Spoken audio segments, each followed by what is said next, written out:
अस्सलाम वालेकुम आदाब। जी नाज़रीन कराम, अभी हम सब डिवीज़न मोहर की जो CHC है इस इलाके हल्का गुलाबगढ़ कांस्टीट्यूंसी का जो सबसे बड़ा हॉस्पिटल है सब डिवीज़न मोहर के अंदर जो आप देख रहे हैं, एक दूर दराज इलाका है, फार फ्लंग एरियाज़ है। इस हॉस्पिटल की जो कंडीशन में आपको बताऊंगा वो विजिलेंस में एडमिनिस्ट्रेशन भी देखेगी, हेल्थ डिपार्टमेंट भी देखेगा, ऑनरेबल जिनके पास जम्मू कश्मीर में इस टाइम हेल्थ डिपार्टमेंट है मैडम साहिबा सकीना यतू जी, वो भी देखेंगे कि हल्का गुलाबगढ़ की CHC की जो कंडीशन है मैं वो बयान करूँगा। नाज़रीन इकराम, मैं बताऊंगा आपको कि जिस तरह से इस CHC की जो कंडीशन है, सबसे पहले स्टाफ की भी कमी है। जो स्टाफ यहाँ पे अवेलेबल है, सर्विस दे रहे हैं। अभी 10:30 का टाइम हो गया, हम 9:30 बजे यहाँ पहुँचे हैं। एक्सरे करने की गरज से पेशेंट को लाया गया है यहाँ पे, और यहाँ जब तक बिजली नहीं होती है तब तक एक्सरे नहीं होता है।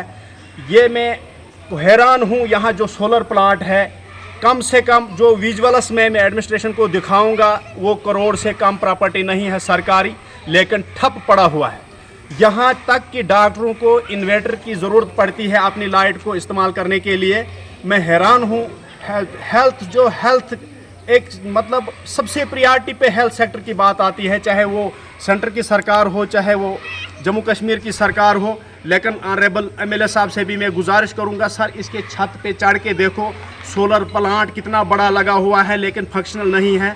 यहाँ जब लोगों को एक नॉर्मल एक्सरे करना पड़ता है उसके लिए भी यहाँ वेट करना पड़ता है, पावर कब आएगी उसके बाद फिर आपका एक्सरे होगा, तब तक वो पेशेंट मरे रहे जिए जो मर्जी हो नहीं होता है, क्योंकि मशीनरी जो है यहाँ की वो ठप पड़ी हुई है। मैंने बहुत सारी वीडियोग्राफी की, ऊपर पूरा छत देखा मैंने। इसका छत जो है कम से कम 1 साल के अंदर इसका छत भी तोड़ फोड़ होने वाला है, क्रैक हो चुका है, पानी आना शुरू हो जाएगा। इसको सर्विस की ज़रूरत है। जो यहाँ पे सोलर प्लांट है, इस सोलर प्लांट को यहाँ पे सर्विस करने की ज़रूरत है।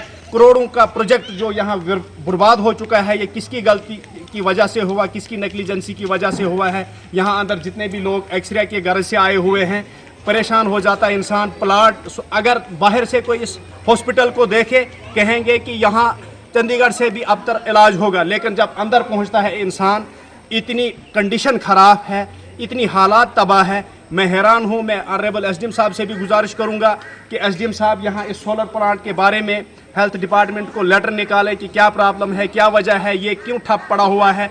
इतना बड़ा प्लांट लगा हुआ है, इतनी बैटरियों के ढेर लगे हुए हैं, कम से कम करोड़ का सामान है, लेकिन हैरान कुन बात है चल नहीं रहा है। लोग सफ़र हो रहे हैं। अगर एक इंसान गुलाबगढ़ से पहुँचे, चिसाना से पहुँचे, बुद्धन से पहुँचे, कहीं दूसरे इलाके से पहुँचे अपना इलाज करने के लिए या अपना एक्सरे करने के लिए, फिर उसको यहाँ से मजबूरन, यहाँ प्राइवेट में तो होता नहीं है, कहीं पे लैब है नहीं अवेलेबल, फिर यहाँ से मजबूरन एक्सरे की गरज से उस इंसान को यहाँ से रियासी जाना पड़ेगा। किस चीज़ का इंसाफ है एडमिनिस्ट्रेशन के अंदर या हेल्थ डिपार्टमेंट के अंदर? ये क्यों नहीं चल रहा है? ये क्या मामला है, क्या वजह है, लोग क्यों सफ़र हो रहे हैं? मैं MLA साहब से भी गुजारिश करूँगा कि इस पर नोटिस ले। जो ये सोलर प्लांट फंक्शनल होना चाहे, यहाँ पे जो इसमें कमी पेशी होगी वो देखनी चाहे। वो कम से कम एडमिनिस्ट्रेशन को लेटर लिखना चाहे सरकार को कि यहाँ पे सोलर प्लांट न चलने की वजह से लोग सफ़र हो रहे, पेशेंट अंदर सोए हुए हैं बेडों पे, और खुदा कसम उन बेडों से बदबू आ रही है क्योंकि फ़ैन नहीं चल रहे हैं जब लाइट नहीं होगी। इतनी परेशानी, इतने मजबूर होकर यहाँ लोग आ रहे हैं, जा रहे हैं। रिक्वेस्ट करता हूँ मैं MLA साहब से भी कि आप भी सर एक बार यहाँ आकर छत पे चढ़े और सोलर प्लांट देखें, उसके बाद आप अंदर चले जाए, मशीनरी देखें। क्या ये हॉस्पिटल है कि कबाड़ खाना है? लोगों से बदबू आ रही है, बेचारों जो तेमादार अंदर सोए हुए हैं। जब फैन नहीं चलेगा, गर्मी का मौसम है, हालात बिगड़ जाती है अंदर पेशेंट की। मैं देखता हूँ कि एडमिनिस्ट्रेशन कितनी हरकत में आती है और इस वजह को क्यों नहीं देख रहे हैं, कब तक इसका ये ठीक किया जाएगा। बहरहाल एडमिनिस्ट्रेशन पे हम तवक्को रखते हैं कि अगर इनके नोटिस में नहीं था, आज पहुँचेगी बात, तो उनको अमल करना चाहिए। शुक्रिया।